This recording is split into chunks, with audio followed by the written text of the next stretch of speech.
We'll hear argument first this morning in Case 18-935, Monasky versus Taglieri. Mr. Tehrani. Mr. Chief Justice, and may it please the Court, the Hague Convention on the Civil Aspects of Child Abduction is designed to protect children who have a country of habitual residence from the harmful effects of wrongful removal from that country. In this case, however, the Convention was applied to separate 2-year-old AMT from her mother, the only caregiver AMT had ever known, and to return the child to Italy, a country where AMT had spent only the first 8 weeks of her life. The Sixth Circuit's decision upholding AMT's return to Italy rests on an erroneous definition of habitual residence. The Sixth Circuit held that AMT's parents could share an intent to raise AMT in Italy, even if they had no meeting of the minds. The Court never explained how parents can share an intent about where a child will live if there is no actual agreement between them. Tellingly, neither Taglieri nor the United States defends the Sixth Circuit's habitual residence standard. They instead urge this Court to adopt an amorphous all-relevant circumstances inquiry. But in cases involving infants, the foreign jurisdictions on which Taglieri and the United States rely actually apply a different habitual residence standard. That standard focuses on the primary caregiver's connections to the country of removal, a far more appropriate inquiry. Ultimately, however, under any of the competing definitions of habitual residence and standards of review, the outcome of this case is the same. 8-week-old AMT was not habitually resident in Italy. Indeed, the district court's unchallenged finding that Monasky intended to return to the United States with AMT as soon as possible is virtually dispositive. This Court should put an end to this already 4-year-old litigation by entering an order directing AMT's return to the United States. I'd like to turn first to the definition of habitual residence. The Sixth Circuit applied a shared parental intent standard in name only because it held that AMT's parents could share an intent for her to live in Italy, even if they had no meeting of the minds or actual agreement on that issue. Mr. Tehrani, a problem with your position, I take it your view is this child taken to the United States at 8 weeks old has no habitual residence. That is our position, Your Honor. And if that's so, then there are many children who would not be covered by the Convention. The whole idea of the Convention was to stop unilateral decisions to move a child. And you would be taking out of the Convention's coverage cases of very young children. With respect, I disagree with the proposition that our approach would lead to a large number of children who do not have a country of habitual residence. First of all, we're talking in this case only about infants. Older children are evaluated under a different standard and in all likelihood based on their connections, their acclimatization to the country in which they reside, they would have a country of habitual residence. Even with respect to infants, we're dealing here with the unusual case where the breakdown of the parties' relationship was simultaneous with Monasky's pregnancy and the birth of the child. In any case where the breakdown of the relationship occurs later in time, in all likelihood there will be an agreement between the parents as to where the child will live for at least the foreseeable future. But from the standpoint of the objectives of the Hague Convention, there's nothing wrong with recognizing that a subset of children will have no country of habitual residence. The problem with the standard that says if the parents have to have an agreement, in many of these cases the relationship between the parents is so acrimonious that the likelihood of an actual agreement is slim to none. That would only be the case, Your Honor, if the acrimony was simultaneous with the pregnancy and birth. In other cases involving infants, the breakdown of the relationship may occur later in time, and if there was a meeting of the minds after the child's birth, that would be controlling. A single parent could not unilaterally disavow that agreement. But so you think this agreement is irrevocable? If there's I doubt that there are going to be very many cases where there's a written agreement. So you think that if at the beginning, at the time of the child's birth, there's a tacit agreement between the parents, that's irrevocable. And then if the relationship breaks down over a period of time where you might otherwise infer that there is no longer any agreement, that would not count. That's exactly our approach, Your Honor. The agreement, once it's in place, is irrevocable until the standard for older children comes into play, which would be an acclimatization-based standard. But for infants, once the parents have reached a meeting of the minds, a single parent cannot unilaterally disavow that agreement. Counsel, we're talking about an international convention, and yet none of the other parties to the convention have adopted your position. The courts of Canada, the UK, the EU, Australia, and others have in fact rejected it. We have said one of the important guiding principles when interpreting the convention is what the other countries do. Why should we depart from that guideline here? Your Honor, every circuit that has addressed this issue applies some version of the shared parental intent standard to infants. Some circuits apply the additional actual agreement requirement that we're urging this Court to adopt. But every circuit applies some version of shared parental intent. But you don't dispute the fact that no other country, no other signatory to the convention has adopted your position. I don't dispute that, Your Honor. But to the extent that this Court is inclined to follow the approach of foreign jurisdictions, then the relevant test here is not the all relevant circumstances test advocated by Taglieri and the United States. It's the primary caregiver-focused standard that the relevant foreign jurisdictions actually apply in cases involving infants. And that's the EU Court of Justice in the Mercredi decision. It's the UK Supreme Court in the A versus A decision. It's the Australian High Court in the LK decision. All of those courts have recognized that in cases involving infants, it's the primary caregiver's connections to the country of removal that determine whether the infant has a country of habitual residence. Get that out of Chief Justice Hale's opinion, and it seems to me that she made a huge point that this is family law. You know, families differ. There are vast differences. And don't treat these words habitual residence as if it's like a black letter tax code. They're more like a factual matter. And let the judge who's closest to it, even though he's not a family court judge, unfortunately, it's a federal system because it's a treaty. Let them hear all the evidence and decide it. And that's it. I mean, not 100% it, but that's it.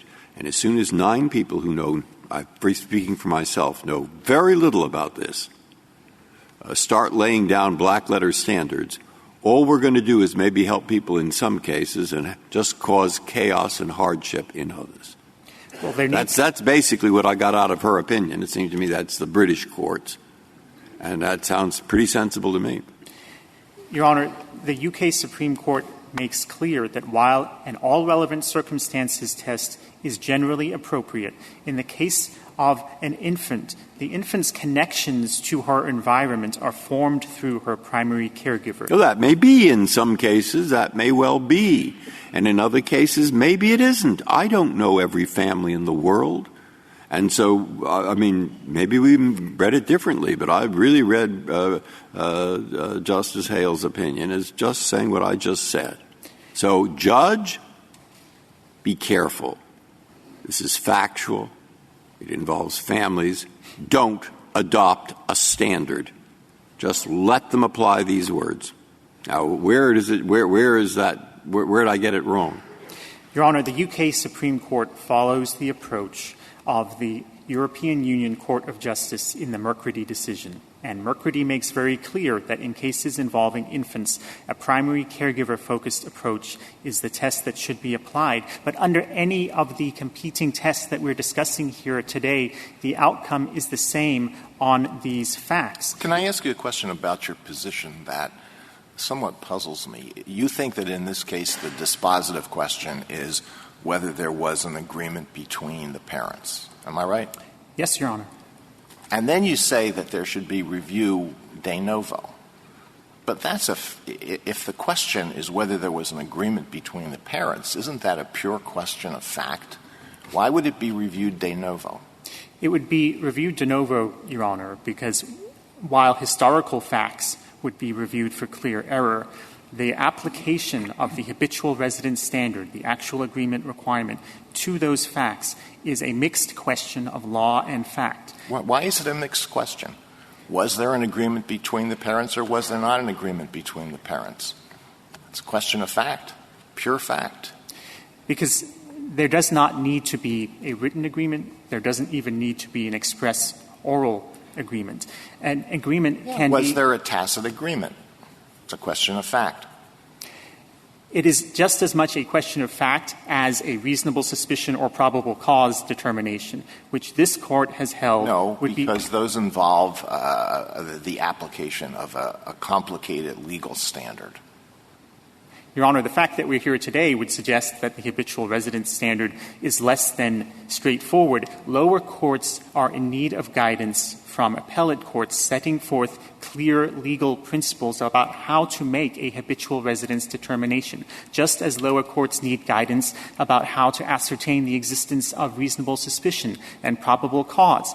This Court emphasized the need for clear guidance in the Ornelius case, where it held that probable cause and reasonable suspicion are reviewed de novo. And it's not only courts that need guidance, it's parents who are confronted with these difficult decisions about whether to remove a child from a dangerous situation. They need to know if a child is removed, what is the likelihood that the child will be returned under the Hague Convention. But it's over and over in the history of this convention is that they don't want any rigid tests. They don't want domicile, they don't want nationality. They want a totality of the circumstances. And the government points to the Seventh Circuit case, the Redmond case, and saying that no one factor should be considered controlling. You just take all the factors and the district judge should weigh those and come to a conclusion. Your Honor, the problem with that approach is that it will breed disuniform outcomes. It will prolong Hague Convention litigation. It will undermine the deterrent effect of the Hague Convention by undermining the clear rules that would otherwise apply in this setting. But to the extent that this Court is inclined to look at the approach of foreign courts, we would urge the Court to adopt a primary caregiver-focused standard.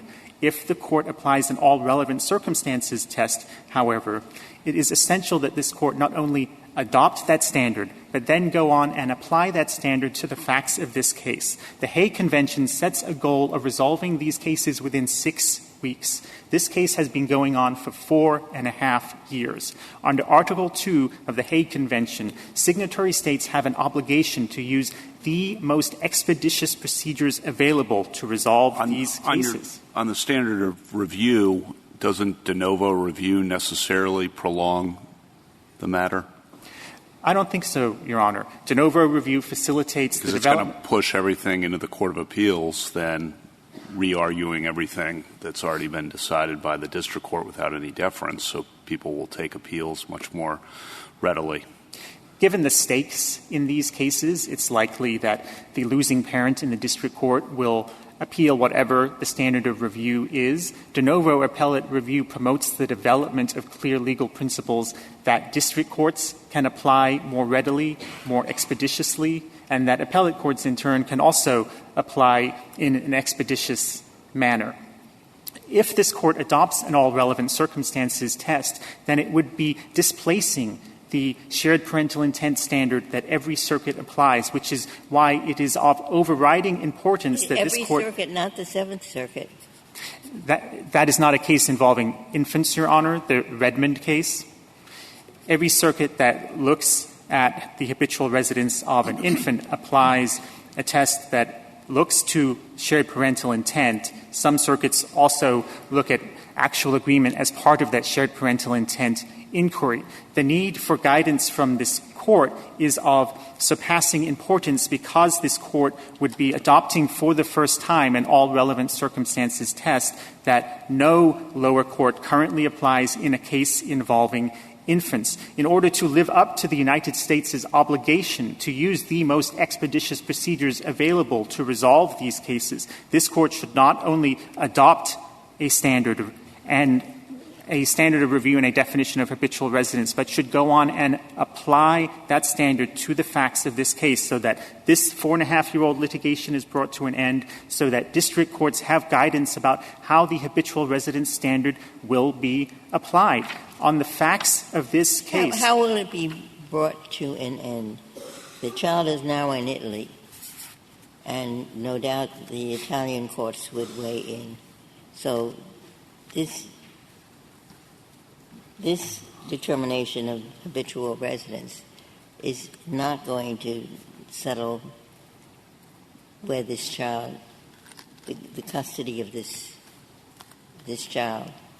That's correct, Your Honor. Hague Convention cases don't determine custody. They determine the venue in which child custody determinations will be made. The appropriate venue for this child custody determination is the United States. And in fact, there has been no child custody determination in Italy. The Italian courts refused to make that determination because Monasky's parental rights were terminated in an ex parte proceeding of which she had no notice and no opportunity to be heard. If AMT is returned to the United States, then there will be a full and fair child custody hearing. But that will depend on the Italian authorities returning her.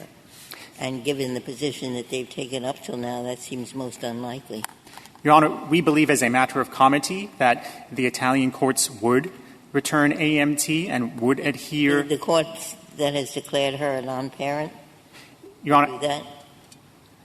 As a matter of comity, we believe that the Italian courts would adhere to an order from this court directing the re-return of AMT. There is precedent for foreign courts following re-return orders. In the Larby case, which is one of the cases that this court cited in its Chafin opinion as an example of a case where a district court issued a re-return order, the case went all the way up to the UK Supreme Court as to whether to adhere to that re-return order, and the UK Supreme Court ordered the child returned to the United States. There hasn't been any case where we're talking about a time in the other country as long as this.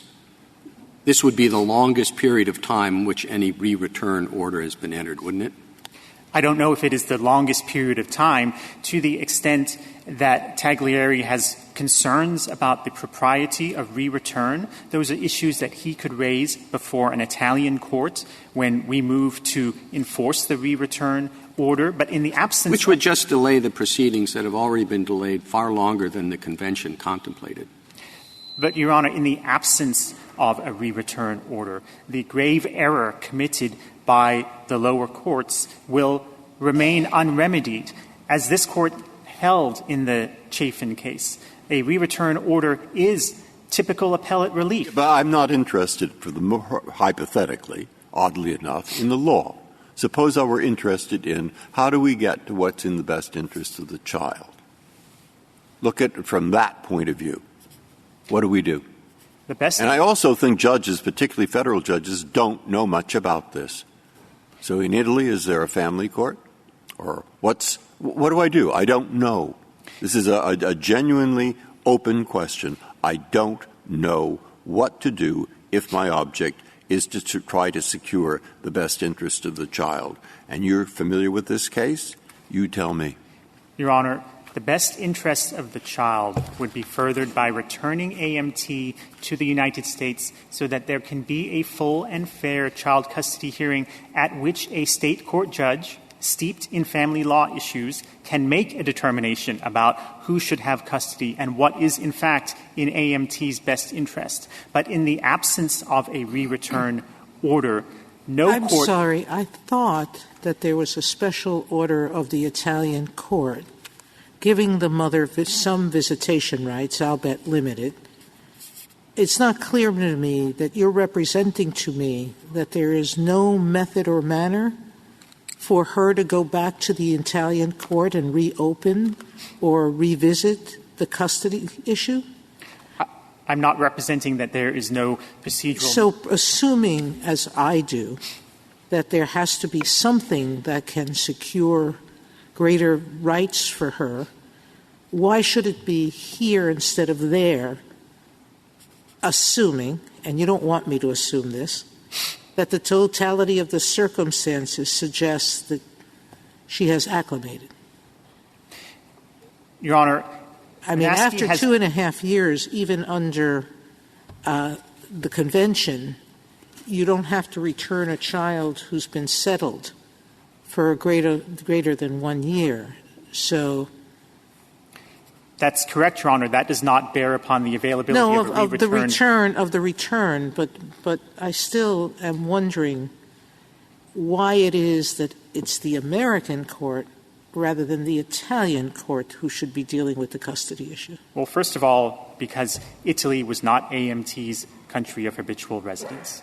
So she never should have been returned to Italy in the first place. The only way to remedy that wrong— Well, that's a really interesting question, because I'm not sure, unless we accept your premise that the mother's intent controls, but she was only here a couple of months when the father sought re-return of her. So it's hard to say she was acclimated in those couple of months either. But, Your Honor, the question is whether AMT had the type of meaningful, settled, stable existence in Italy when she was removed at 8 weeks of age to establish a habitual residence there. And how old is the child now? She is 4.5 years old, Your Honor. AMT did not have that type of existence within her fleeting 8 weeks of living in Italy. The Hague Convention is designed to protect children who have a stable, settled existence. That is what is explained in paragraph 72 of the accompanying explanatory report. There will be some children, such as AMT, who don't form those types of settled connections to a country and whose return to the country of removal is actually detrimental to the Let me interests. understand. Your position is that she had no habitual residence at that time. That's correct, Your Honor. Is that correct? Not that she had habitual residence. Oh, all right. So either parent at that time could snatch her, and possession would be 10/10 of the law, right? The Hague Convention would not speak to that removal, Your Honor. That doesn't mean that the left-behind parent would be without remedies. The left-behind parent could seek relief, for example, under the Uniform Child Custody Jurisdiction and Enforcement Act. The left-behind parent would have the opportunity to participate in a child custody hearing in the country of removal. The convention, which was meant to solve this problem of a unilateral removal, would not apply. The convention would not apply if a child had no country of habitual residence. But as the very foreign jurisdictions on which Taglieri and the United States rely, including the UK Supreme Court, the Australian High Court, and courts in New Zealand have recognized, not every child will have a country of habitual residence. How old does a child have to be before you would say they have a habitual residence? 8 weeks, under your theory, is not enough, but 1 year, 2 years? Well, at a certain point, around 18 to 24 months, the focus would shift to the child's own acclimation to his or her surroundings, because the child— Where do you get that number from? Based on the development of a child psychology, at a certain point, the lower courts shift their test from shared parental intent to acclimatization once the child has formed his or her own connections. Under the shared parental intent standard for infants, the inquiry looks at whether the intent of the parents is a proxy for the type of settled, stable, meaningful ties that an older child would be able to form. And there will be some children who do not have a country of habitual residence because they did not form the type of settled, stable ties that the Hague Convention is designed to protect. Returning a child to a country where it did not have meaningful connections is just as harmful to that child as permitting the child's removal from a country of habitual residence. Judge Boggs suggests that in the case of children who have lived in a single place for their entire lives, in the case of infant children, that is, who have lived in a single country their entire lives with both parents, that the usual rule should be that's their habitual resident, not irrebuttable, but that should be the usual rule, that that's their habitual residence. And that's certainly a very administrable rule. It provides a lot of guidance, and it deters anybody, either parent, from taking the child anywhere else, which seems to be a value too.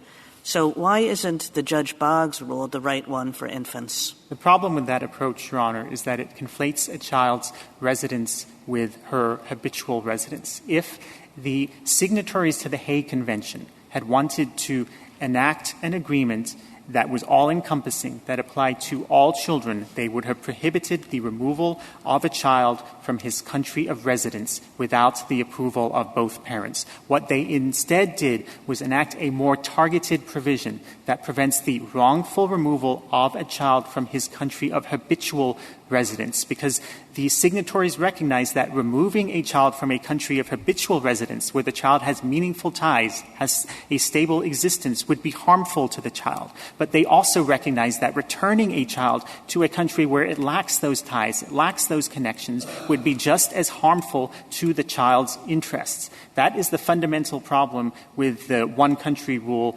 advocated by the panel in the Sixth Circuit.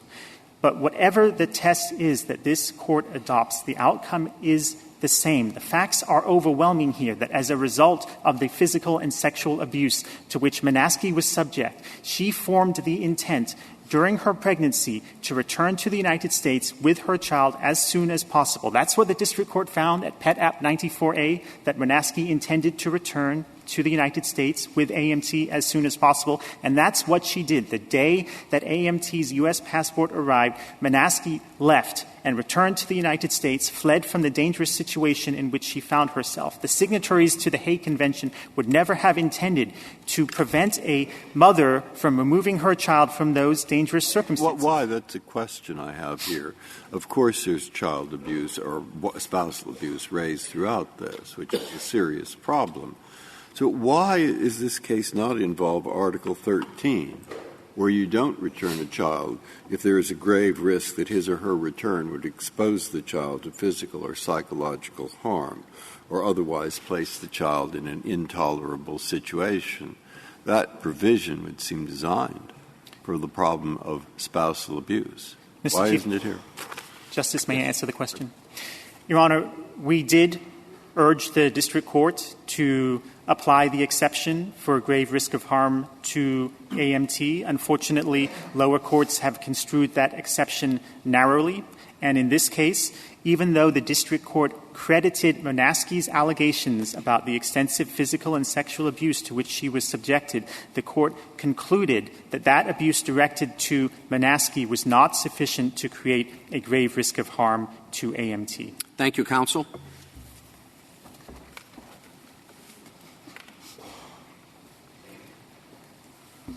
Mr. Joshi? Mr. Chief Justice, and may it please the Court, habitual residence is a flexible, fact-intensive concept. That's precisely why the drafters and ratifiers of the Hague Convention picked it over the alternatives like domicile or nationality. It asks a very straightforward question. Where does the child usually live? Where's the child at home? Answering that question requires looking at the case-specific facts on the ground, unencumbered by rigid mechanical per se tests. That includes petitioner's rigid mechanical per se test about a subjective agreement or a meeting of the minds. That is not necessary to establishing a child's habitual residence. It's not even necessary to establishing a shared parental intent, which itself is not necessary to establishing habitual residence. And that test applies equally to infants and to older children. Nothing in the Convention's text or structure suggests that habitual residence carries a different definition depending on the age of the child. So that takes care of one question presented. On the other one, because determining habitual residence is primarily a factual inquiry and involves factual work, this Court's framework in U.S. Bank or Lakeridge applies, and there's no reason to deviate from that rule. In fact, that rule would also provide, we believe, the most consistent results, including consistency of outcome, as petitioner asks for, because the best way to be consistent is to be right, and the best way to be right on a fact-intensive question is to trust the district judge. Well, this is what puzzles me about your position, which does seem to reflect the decisions of foreign courts, and maybe something has just been lost in translation. But it's fine to say, take everything into account and be flexible. But that's not very helpful unless one knows the question to be answered after taking everything into account and being flexible. And so the critical point is what is meant by habitual residence. Now, you said it's where the child usually lives. If that's the test that Judge Boggs had, I understand it. But if it's something more than that, then I really don't know what habitual residence means.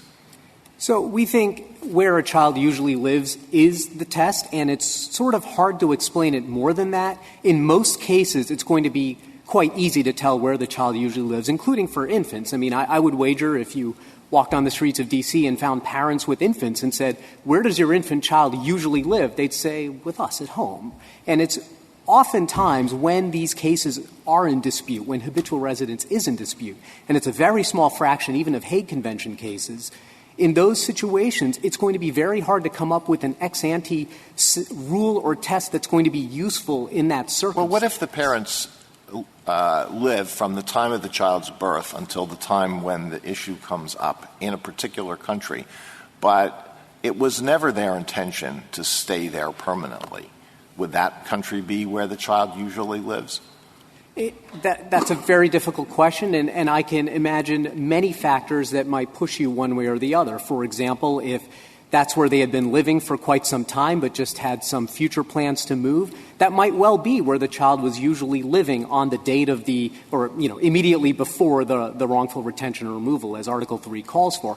On the other hand, if you're telling me that, in fact, they have a permanent residence in another country and they were – in the country of birth just on vacation, and she went into early labor and the child was born there, but all their connections are back in the other country, it might be a much more difficult question. The point is, where habitual residence is disputed in those small fraction of cases, there's very little ex ante guidance that's going to be useful, except to say the question is, where does the child usually live? Or if it helps to think of it this way, where is the child at home? Well, that's kind of a meaningless concept, where the child usually lives, if you're talking about somebody who's 8 weeks old.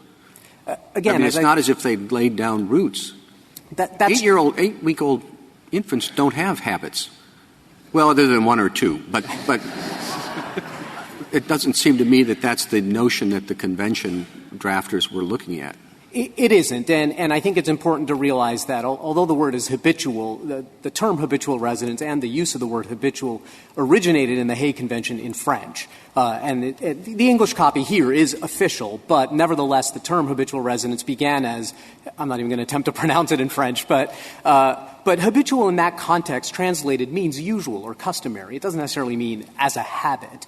And I think it's important that in the ordinary case, even an infant, as I said, I think ask the parents of any newborn, and I think if you ask where do you usually live, they would have an answer, just like... What does that mean? Judge Boggs is right, that the place where an infant usually lives is the place where the infant has lived since birth with both parents. Judge Boggs may well be right, and he did add the qualification for absent unusual circumstances. Absent unusual circumstances, right. And I think that's perfectly fine. I think the problem, though, is if there's any sort of guidance like that coming from this court, lower courts will tend to rigidly follow it instead of answering the ultimate question, which you asked about earlier, which is where does the child usually live? As a practical matter and and in theory, the judge can consider facts that are relevant to that question, and of course that itself is a constraint. There's a problem with your solution. On the two questions presented, I take it you agree with respondent. But you said the bottom line should be a remand, not a determination. And this child is now 4.5 years old. To remand, to do what? What factor didn't the district court take into account that the district court should have taken into account? You say totality of the circumstances, not just shared in intent as a single factor. But it seemed to me that the district court did have everything before it. if we remanded, what should the district court do that it hasn't already done? So, Justice Ginsburg, we don't take a position on the outcome of this case. The Court's usual practice when announcing a new standard is to remand. The only thing I'll say is that both the Court of Appeals and the district court appeared to view the facts through the lens of a notion that shared parental intent was the only thing that mattered, and probably the parties briefed the case that way in the Court of Appeals, all to shared parental intent. To the extent there are other facts that might have been germane to determining where the child usually lives that the parties didn't bring forward, we just don't. I don't know, and it's hard to predict. I would, as an example, I'll give you a very recent case that's posted on the Hague Convention site that tracks cases under the Convention. It's called X against Y. Those are pseudonyms, obviously, from the Court of Appeals of The Hague. Mom alleged that the apartment in the Netherlands was where they usually lived. Apartment in Spain was a vacation home. Dad alleged exactly the opposite. Court had to decide who was right, looked at a lot of facts on the ground, but the most compelling one that the court decided would tip the issue was that the mom had deregistered herself from the municipal persons database and put Spain as her forwarding address, and deregistered the company she ran from the Dutch Chamber of Commerce.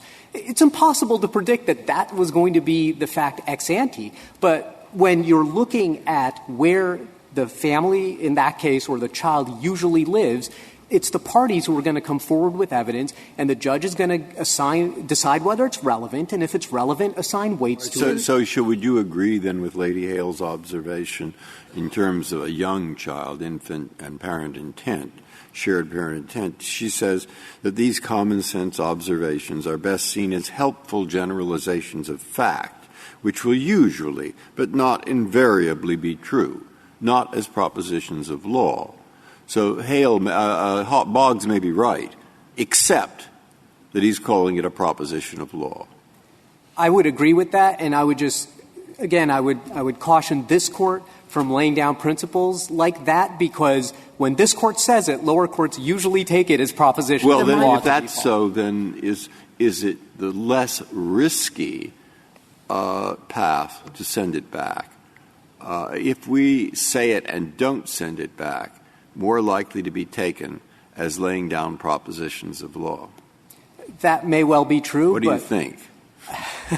So we don't take a position on it other than to say, ideally this Court's opinion will say that habitual residence is... No, you don't have to take a position, but I find it rather difficult. So can you help me? Again, as I said, it's where the child usually lives, and with the facts we know... Where did you get that standard?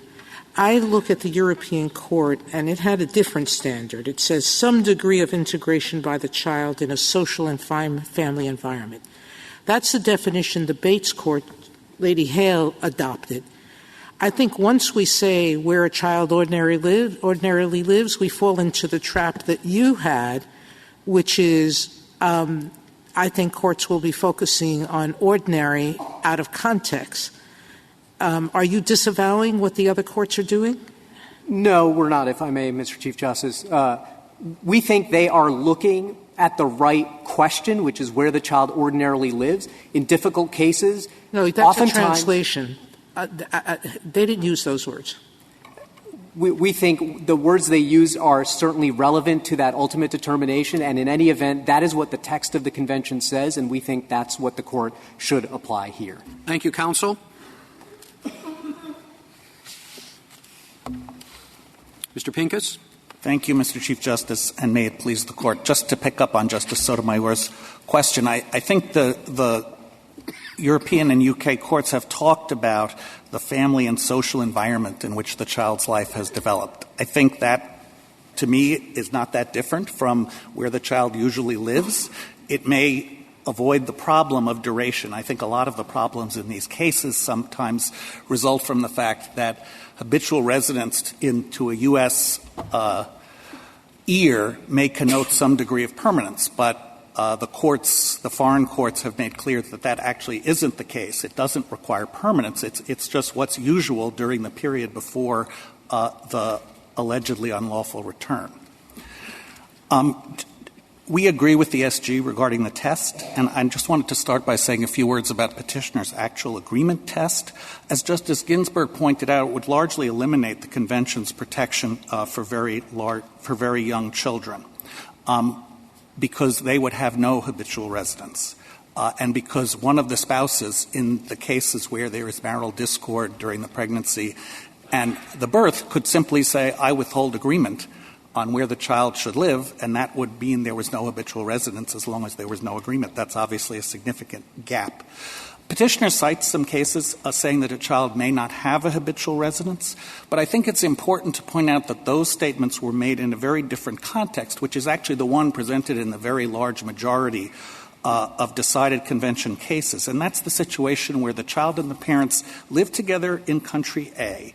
Then the child moves to country B with one or both parents. It could be a temporary stay with grandparents, could be for a job. And then the parent who is with the child in country B says, I'm not sending the child back. And so the question is, what is the child's habitual residence, country A or B? And courts have said in that circumstance it's possible to lose the habitual residence in A before gaining it in B. Whether that's true or not, that's obviously a very different situation from the one presented here, where the parents are in one country and the child is born there and stays there until the challenge removal. And we agree with Judge Boggs, as a factual matter, not as a legal principle, that those facts are very likely to lead to the conclusion that the child's habitual residence is that country, absent unusual circumstances. There can be different facts. The child's born on vacation. The child is born at a place of birth selected for medical benefits that were provided. But that also makes sense. The reason for identifying the child's habitual residence is to determine which country should make the custody determination. And if the parents of child and the child have lived in only one place, it's logical for that country to make the determination, again, absent unusual circumstances. Which, as you say, is what Judge Boggs said. And so I'm curious as to why you're not just accepting that as a formulation of the legal standard. Judge Boggs was careful to say, absent unusual circumstances. And I suppose I would say that the benefit of doing that is, if you take this Solicitor General's test, this is on page 26 and 27, I'm not going to read it because it would take too long to do all the factors that they think ought to go into this inquiry. And I guess I'm a little bit afraid. I don't mind totality of the circumstances tests when they make sense, but I guess I'm a little bit afraid that by the time you get through all those factors, everybody's going to have forgotten what the ultimate question is. And if the ultimate question is just where does the child usually live, then why not just sort of say that when it comes to an infant or a very small child, the child usually lives where the child has lived with both parents all her life? Well, I don't want to resist a rule that would be beneficial to my client, but I guess I will say that the courts, especially in the U.K., have had a lot of experience with subsidiary legal principles like that being developed, and I think the result, and I think Chief Justice Hale mentions this as one decision, is that they do get too much credence in how lower courts approach the case. And so I think the danger of adopting subsidiary legal rules is that they will end up being applied, as the Solicitor General said, in a broader context than they should be. Wouldn't all the work be done on absent unusual circumstances, though? And so you would still have the out, as Justice Kagan points out, for people to argue that it's... I think so, and I'm not sure, Justice Kavanaugh, that there's much difference between saying that as a legal principle or framing it the way Justice Breyer did, which is when the facts are that the child has lived in one country with her parents for her whole life, absent some unusual facts, that is going to lead to this decision. Well, what this take everything into account and be flexible standard seems to mean in practice, and tell me if this is wrong, is there are a lot of different considerations, and particular considerations may be more important in one case than in another case. So we're just going to dump this in the hands of a particular judge to make a decision that that particular judge thinks is fair in accordance with that particular judge's value judgments, and we're going to make it very hard to get that reversed. That's what this all seems to boil down to, with a lot of highfalutin language by the foreign courts. Am I wrong on that? I'm not sure that that's right, Justice Alito. I think there is an ultimate inquiry. Where does the child usually live? Or in the European version, the family and social environment in which the child's life has developed. I think that gives you a North Star. I think the problem is there are a lot of different facts in these cases.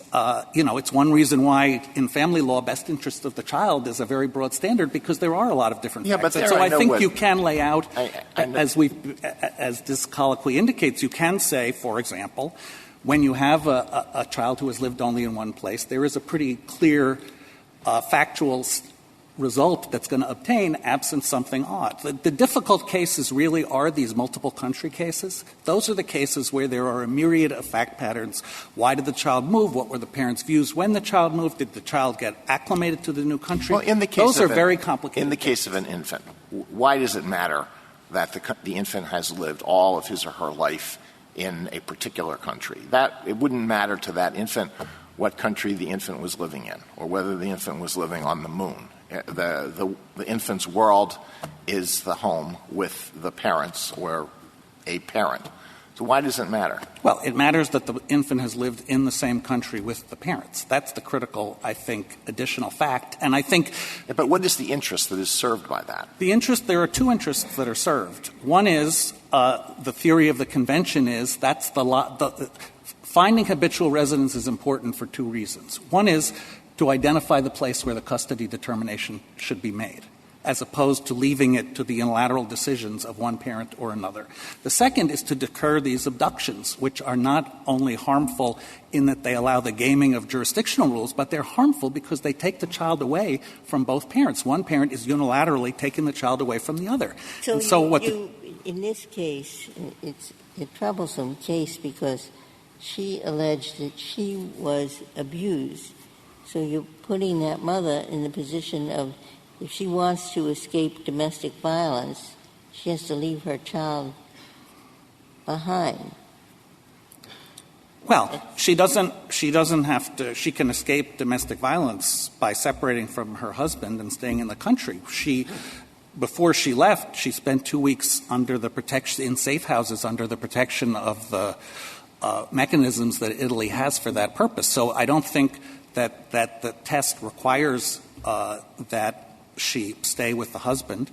I think one of the unusual facts could be in a situation where it was clear that the abused parent wanted to get away, was determined to get away, and the evidence is the husband thwarted her at every turn. That's not what the district court found here, however, because the district court found, and just to quote two findings, on Petition Act 98A, she continued after the birth of her child to live in Italy and had no definitive plans to bring her to the United States until the last altercation, which precipitated her departure.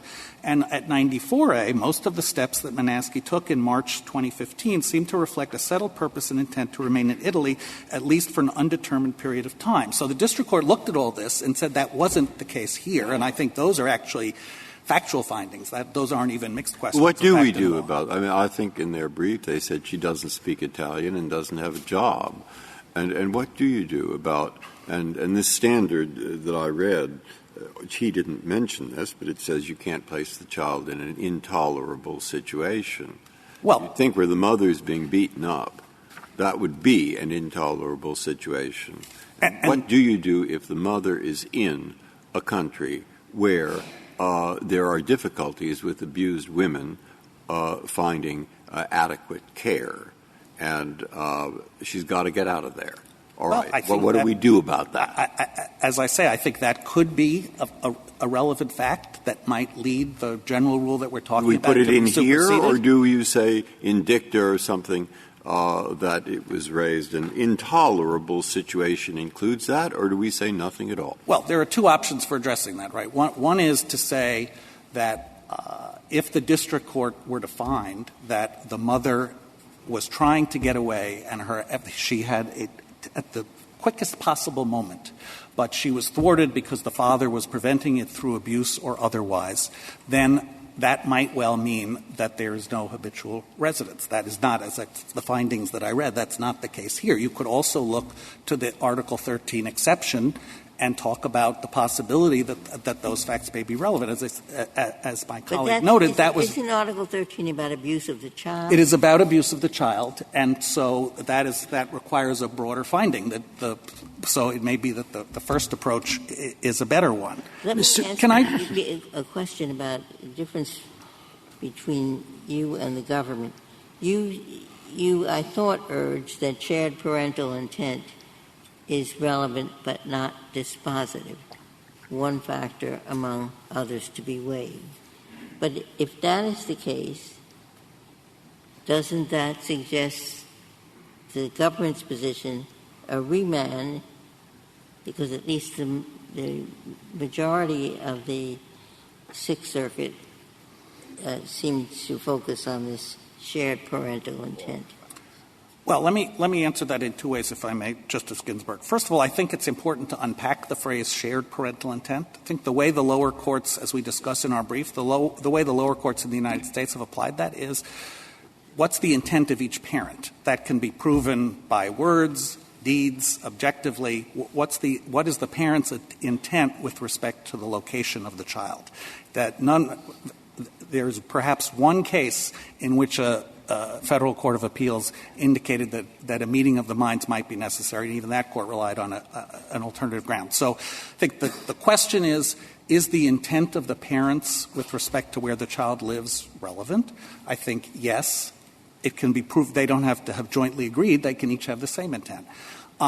In terms of this case, I think if we prevail on the legal issues, then that issue is determined because there's no clear error in the district court's determination. So the question would be, are there other facts that would be cognizable under the habitual resident standard that the lower courts didn't address? And our submission is those other facts are all facts that weigh in favor of Italy, because they're principally the fact that the child has been located in Italy for her whole life before she was removed. And that's not something that was relevant necessarily to intent, but that's clearly a highly important fact that she was there with both parents. And so we don't see any other facts that can be adduced in this record. 4-day trial was quite comprehensive. We don't see any other facts that could be relevant to that would require or even permit a different determination on the habitual residency determination, which is why we think a remand isn't necessary.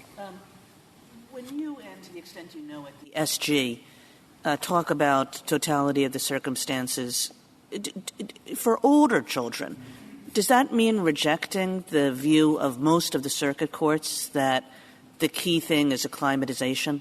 No, I think acclimatization as children get older it can be highly relevant, and the courts that have adopted this test, the foreign courts, have said that. I think the problem... Well, but I think most courts have done more than just say that's highly relevant. Most courts have said that's the question that we're trying to answer.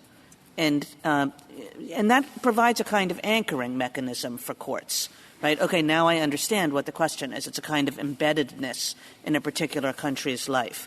So, but if it's just like one thing that gets thrown in along with everything else, that seems sort of different to me.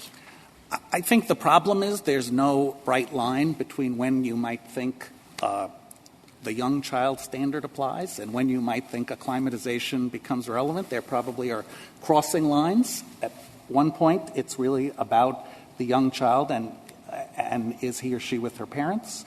And then at some point later, when the kids are 15 years old, it may be much more about them than about parental intent.